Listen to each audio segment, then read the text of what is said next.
হে welcome students. আজকে আমরা একটা ইন্টারেস্টিং টপিক নিয়ে আলোচনা করতে চলেছি। একটা বিশেষ ভৌত ধর্ম নিয়ে আমরা আলোচনা করতে চলেছি, যেটা হলো পৃষ্ঠটান। এই ধর্মটা আমরা সমস্ত তরলের ক্ষেত্রে দেখতে পাই।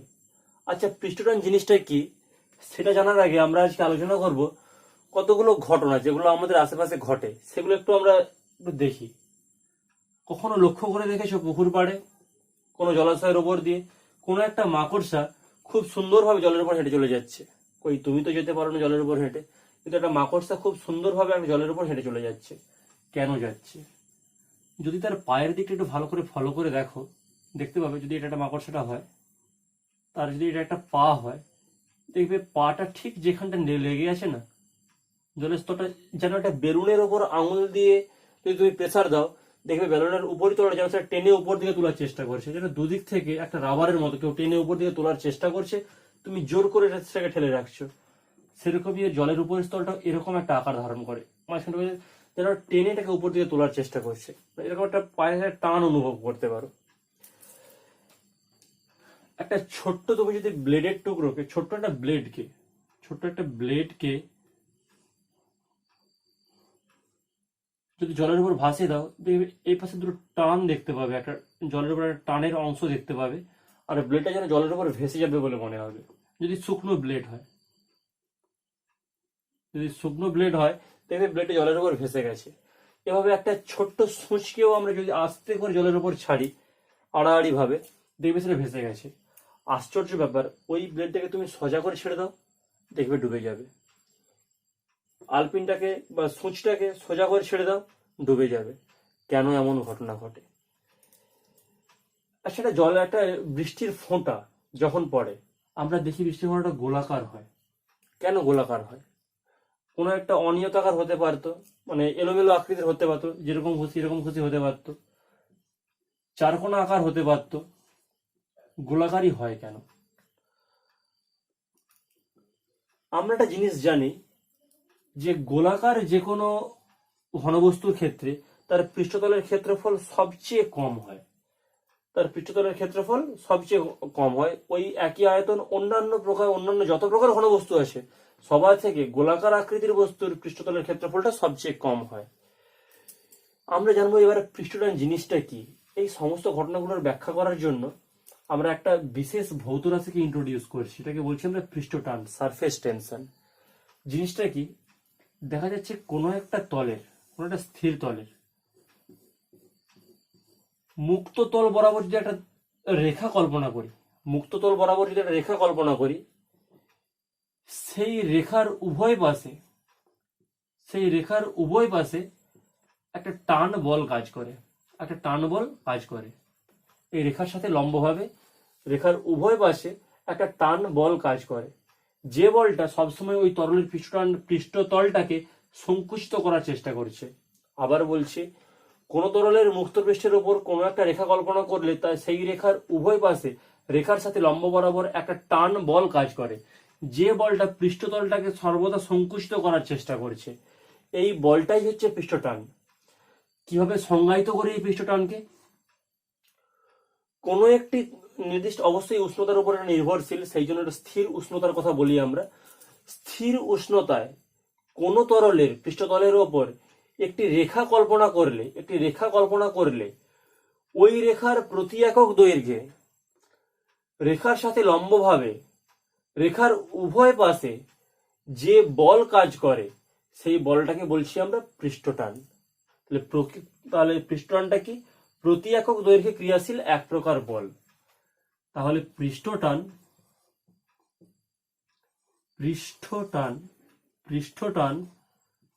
সারফেস টেনশন এস দিয়ে যদি রিপ্রেজেন্ট করি, তাহলে বলতে পারি বল, এক প্রকার বল বাই দৈর্ঘ্য এল, প্রতি একক দৈর্ঘ্যে ক্রিয়াশীল বল। তাহলে পৃষ্ঠটান হলো এক প্রকার প্রতি একক দৈর্ঘ্যে ক্রিয়াশীল টান বল। এটা গাণিতিক রূপটা পেলাম। তাহলে এখান থেকে আমরা এর একক ও মাত্রাগুলো দেখে নেবো। একটা ভৌত রাশি, এর একক ও মাত্রাটা দেখি। একক সিজিএস পদ্ধতিতে একক হবে বলের একক বাই দৈর্ঘ্যের একক। বলের একক ডাইন, দৈর্ঘ্যের একক সেন্টিমিটার, ডাইন পার সেন্টিমিটার। এসআই পদ্ধতিতে একক হবে বলের একক নিউটন, দৈর্ঘ্যের একক মিটার, তাহলে নিউটন পার মিটার। দেখা যাক এর মাত্রা কি হয়। তাহলে মাত্রা কি হবে এর? বলের মাত্রা বাই দৈর্ঘ্যের মাত্রা, বলের মাত্রা বাই দৈর্ঘ্যের মাত্রা। বলের মাত্রা কি? M L T to the power -2। দৈর্ঘ্যের মাত্রা এল, যেন এল এল কেটে যাবে, তাহলে থাকবে কি M T to the power -2, M T to the power -2। তাহলে পিস্টনের মাত্রা আমরা কি পেলাম? M T to the power -2। একক কি পেলাম? সিজিএস পদ্ধতিতে ডাইন পার সেন্টিমিটার, এসআই পদ্ধতিতে নিউটন পার মিটার। ক্লিয়ার? তাহলে পৃষ্ঠটান জিনিসটা কি আমরা বুঝতে পারলাম, সেই সংক্রান্ত একটা ঘটনা, কতগুলো ঘটনা আমরা দেখলাম, আরো কতগুলো প্রাকৃতিক ঘটনা আমরা আলোচনা করব। তার আগে জেনে নেব এই পৃষ্ঠটান কি কি বিষয়ের উপর নির্ভর করে, কোনো একটা তরলের কি কি ধর্মের পরিবর্তন করলে এর কি কি পরিবর্তন হতে পারে, সেগুলো সম্পর্কে আমরা একটু আলোচনা করে নেব।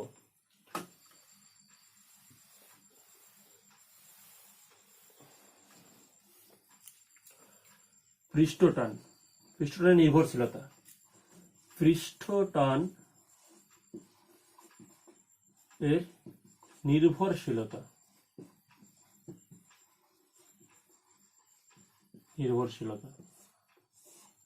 পৃষ্ঠটান কি কি বিষয়ের উপর নির্ভর করে? প্রথম যে বিষয়টা আসবে সেটা হচ্ছে উষ্ণতা। আচ্ছা, আর কতগুলো তথ্য এখানে দিই। আচ্ছা, পৃষ্ঠটান জানলাম তো এক প্রকার প্রতি একক দৈর্ঘ্যে ক্রিয়াশীল এক প্রকার বল। এই বলটা ক্রিয়া করে কিসের জন্য? কে এই বলটার উৎপত্তির জন্য দায়ী? প্রথমেই বলে থাকি পৃষ্ঠটান এক প্রকার আণবিক ঘটনা।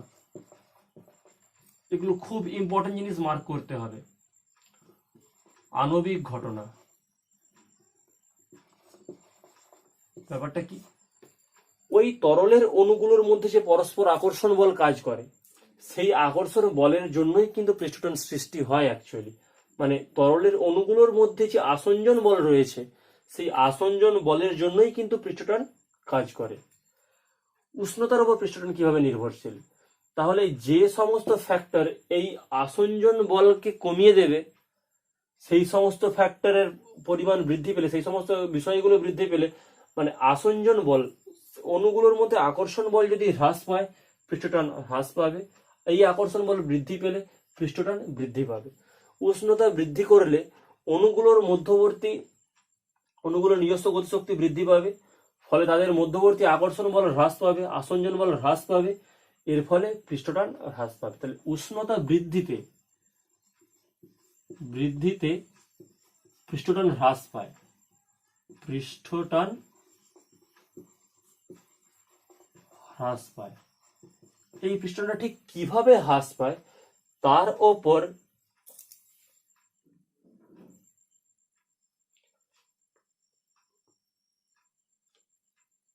এই পৃষ্ঠটানটা কিভাবে হ্রাস পায় তার উপর অ্যাটিভসের একটা ফর্মুলা আছে।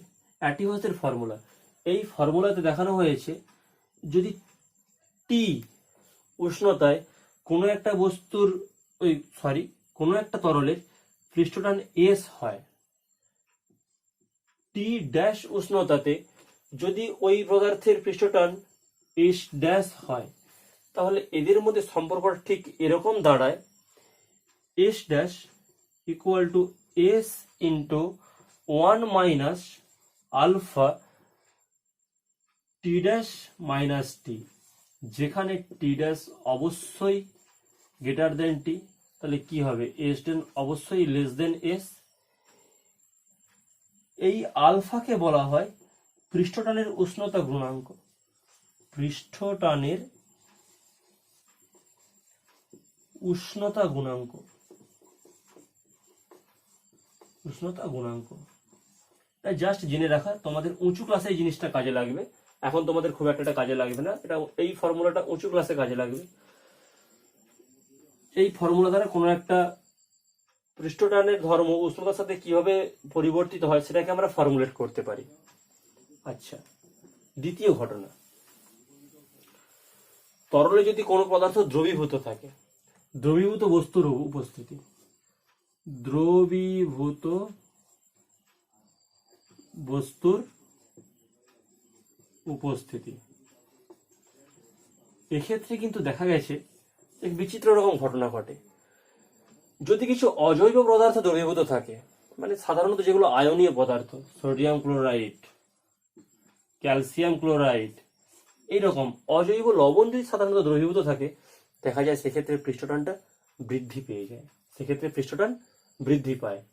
আবার সাবান, মানে জৈব ফ্যাট, তেল, এটাও ফ্যাট, এরকম জৈব পদার্থ যদি দ্রবীভূত থাকে, জৈব পদার্থ দ্রবীভূত থাকলে তাহলে দেখা যায় পৃষ্ঠটান হ্রাস পায়।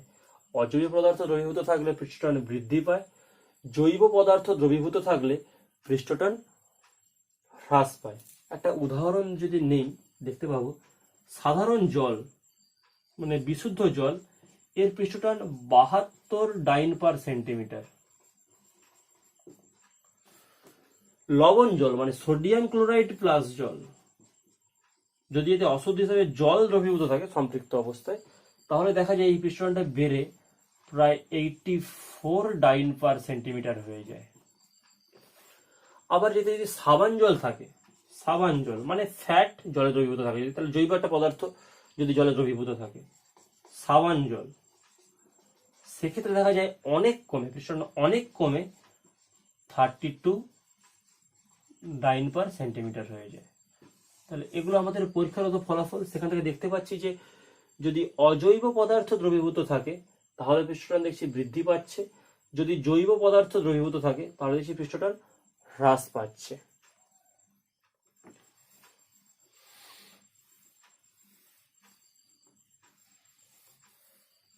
এরকম কতগুলো বিষয়ের উপর পৃষ্ঠটান নির্ভর করে।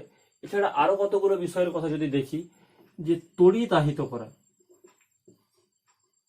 তড়িৎ, যদি কোনো একটা তরলকে আমরা তড়িতাহিত করি তাহলে দেখা যায় সাধারণত পৃষ্ঠটান হ্রাস পায়। তরলের উপরিতলের বাষ্প, যেমন যদি জলের ক্ষেত্রে দেখি, জলের ক্ষেত্রে উপরিতলের বাষ্প যদি শুষ্ক হয় তাহলে পৃষ্ঠটান সাধারণত হ্রাস পায়, আমরা দেখতে পাই। এরকম কতগুলো ফ্যাক্টর আছে। প্রধান দুটো ফ্যাক্টর যেগুলো আমরা আলোচনা করলাম সেটা হচ্ছে উষ্ণতা, আর একটা হচ্ছে দ্রবীভূত পদার্থের উপস্থিতি। দ্রবীভূত পদার্থের উপস্থিতি, প্রধান এই দুটো ফ্যাক্টর নিয়ে আমরা আলোচনা করলাম। এই দুটোর উপর ভিত্তি করে আমরা কতগুলো বিষয় একটু আলোচনা করে দেখব। প্রথম কথা, আচ্ছা দেখেছো নদী এবং সমুদ্রের স্রোত যদি প্রায় একই রকমও থাকে, তবুও দেখা যায় যে নদীর তুলনায় সমুদ্রের ঢেউগুলো অনেক বড় বড় হয়। কেন হয়? আমরা জানি সমুদ্রের জল লবণাক্ত, তাহলে কি জলে লবণ দ্রবীভূত আছে? লবণ দ্রবীভূত আছে মানে কি অজৈব পদার্থ দ্রবীভূত আছে, অজৈব পদার্থ দ্রবীভূত আছে। আমরা কি জানলাম, যদি অজৈব পদার্থ দ্রবীভূত থাকে তাহলে পৃষ্ঠটান বৃদ্ধি পায়। পৃষ্ঠটান বৃদ্ধি পেলে উপরিতলের টানটা অনেক বেশি হবে, তাহলে ঢেউগুলো আকারে অনেক বড় হবে। সেই জন্যই দেখি নদীর থেকে সমুদ্রের ঢেউগুলো আকারে অনেক বড় হয়। একটা ঘটনা, আগেকার দিনে বা এখনো সমুদ্রে নাবিকরা গেলে, সমুদ্রে তো বলা যায় না কখন ঝড়ঝঞ্ঝা শুরু হয়, হলেই কখন বড় বড় ঢেউ তৈরি হওয়া শুরু হয়ে যাবে, তখন জাহাজ প্রায় উল্টে যাওয়ার অবস্থা হয়। তাহলে সেক্ষেত্রে ঢেউটাকে কমানো যায় এরকম কোনো পদ্ধতি যদি আমরা অবলম্বন করতে পারি তাহলে নাবিকরা প্রাণে বেঁচে ফিরে আসলেও আসতে পারে। সেই জন্য তারা জাহাজে করে ট্যাঙ্ক ভর্তি তেল নিয়ে যায়, অতিরিক্তই তেল নিয়ে যায়। তাদের জাহাজ চালাতে যে পরিমাণ তেল লাগবে তার থেকে অতিরিক্ত তেল নিয়ে যায়। এর কারণটা কি? তেল একটা জৈব পদার্থ। এই তেলকে যদি সমুদ্রের জলে আমরা ফেলে দিলে তাহলে সেখানে অশুদ্ধিকারে কি উপস্থিত থাকবে? জৈব পদার্থ। জৈব পদার্থ তরলের পৃষ্ঠটান হ্রাস করে, এর ফলে সমুদ্রের জলের পৃষ্ঠটান অনেকটা কমে যাবে, এর ফলে উত্তাল সমুদ্র শান্ত হয়ে যাবে। সেই জন্যই তো নাবিকরা উত্তাল সমুদ্রকে শান্ত করার জন্য সমুদ্রের ওপর তেল ছড়িয়ে দেয়। তাই নাবিকরা উত্তাল সমুদ্রকে শান্ত করার জন্য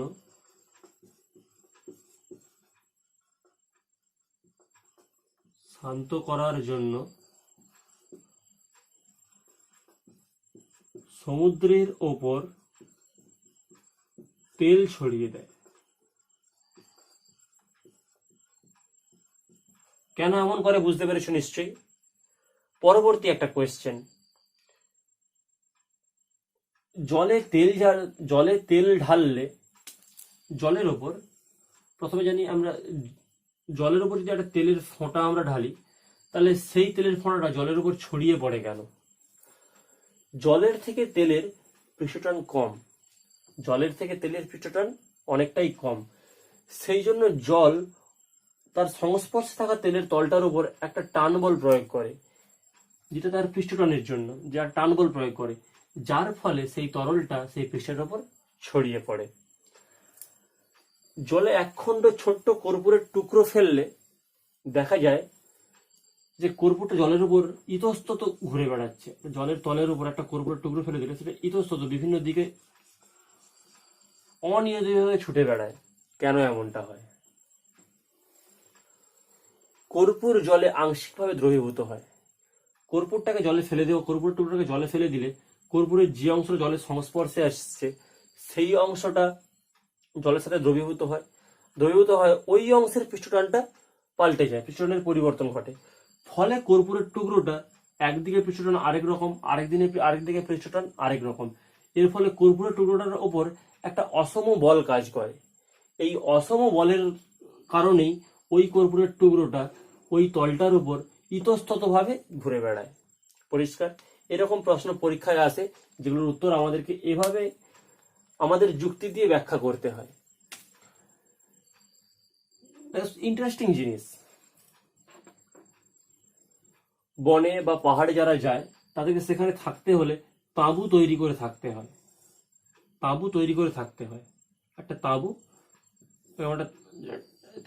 তাঁবু মানে টেম্পোরারি বাড়ি তৈরি করে থাকতে হয়। এরকম একটা জায়গাটাকে এমন একটা জায়গা হতে হবে যেখানে এর মধ্য দিয়ে যেন বাতাস চলাচল করে, তাহলে অক্সিজেন পাবে না। অক্সিজেন পেলে বাঁচবে কি করে? অক্সিজেন ছাড়াই তো মরে যাবে। ভেতরের অক্সিজেন তাকে নির্দিষ্ট সময় পরে শেষ হয়ে যাবে, তারপর বাইরের অক্সিজেন না পেলে তো মারা যাবে। তাই তার মধ্যে যেন ছিদ্র থাকে যে জিনিসটা তৈরি করা হবে। কিন্তু বিপত্তি আরেক জায়গায়, যে কোনো মুহূর্তে তো বৃষ্টি শুরু হয়ে যেতে পারে।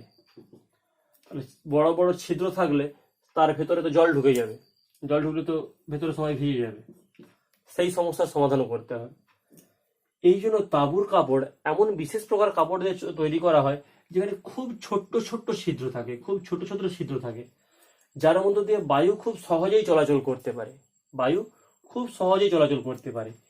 কিন্তু যখন বৃষ্টির ফোঁটাগুলো পড়ে, তখন বৃষ্টির ফোঁটা এই তার পৃষ্ঠটানের জন্যই এই অংশগুলোতে একটা পাতলা জলের স্তর তৈরি করে। এরপর যখন জলের ফোঁটা এখানে পড়ে, তখন সেই গোলাকার ফোঁটা হিসাবে গড়িয়ে বেরিয়ে চলে যায় আর ভেতরে প্রবেশ করে না। সেক্ষেত্রে পৃষ্ঠটানটাই কাজ করে। এই পৃষ্ঠটানের কারণেই তাঁবুর মধ্যে বাতাস চলাচল করলেও, এই ধরনের কাপড়ের মধ্যে বাতাস চলাচল করলেও জলের ফোঁটা প্রবেশ করতে পারে না। আমরা যে ছাতা মাথায় দিই, সেই ছাতাও কিন্তু এই একই পদ্ধতিতেই তৈরি। ছাতার মধ্যে অসংখ্য ছোট ছোট ছিদ্র রয়েছে, তবুও কিন্তু আমরা ছাতা মাথায় দিলে জল ভেতরে প্রবেশ করে না, গড়িয়ে বাইরে চলে যায় পৃষ্ঠটানের জন্যই। এইরকম কতগুলো ইন্টারেস্টিং বিষয় নিয়ে আজকে আলোচনা করলাম। আরো কিছু প্রশ্ন পরবর্তী ক্লাসে আমরা আলোচনা করব। আজকের পৃষ্ঠটানটা এখানে শেষ করলাম। আমরা কি দেখলাম তাহলে? পৃষ্ঠটান এক প্রকার আণবিক ঘটনা। কোনো একটা তরলের মুক্ত পৃষ্ঠের প্রতি একক দৈর্ঘ্যে কোনো একটা তরলের মুক্ত পৃষ্ঠের ওপর কল্পিত কোনো একটা রেখার প্রতি একক দৈর্ঘ্যে লম্বভাবে রেখার দুপাশে ক্রিয়াশীল বলকে আমরা বলছি পৃষ্ঠটান। এর একক পেলাম সিজিএস পদ্ধতিতে ডাইন পার সেন্টিমিটার, এসআই পদ্ধতিতে পেলাম নিউটন পার মিটার, এর মাত্রা পেলাম m T⁻⁻²। তারপর আমরা পৃষ্ঠটান কি কি বিষয়ের উপর নির্ভরশীল দেখলাম, উষ্ণতার উপর কিভাবে নির্ভরশীল দেখলাম, তাতে দ্রবীভূত বস্তুর উপর কিভাবে নির্ভরশীল দেখলাম, পৃষ্ঠটান সংক্রান্ত কতগুলো ঘটনা আমরা দেখলাম এবং সেগুলোকে আমরা ব্যাখ্যা করলাম। প্রত্যেকটা প্রশ্ন অ্যান্সার প্রপারলি নোট ডাউন করবে। যদি বুঝতে না পারো রিপিট করে ভিডিওটা দেখবে, এবং যদি কোথাও কোনো ডাউট থাকে বা যদি কোনো কোয়েশ্চেন থাকে, ডেসক্রিপশন বক্সে দেওয়া থাকা আমার হোয়াটসঅ্যাপ নাম্বারে হোয়াটসঅ্যাপ করতে পারো বা কমেন্ট বক্সে কমেন্ট করে জানাতে পারো।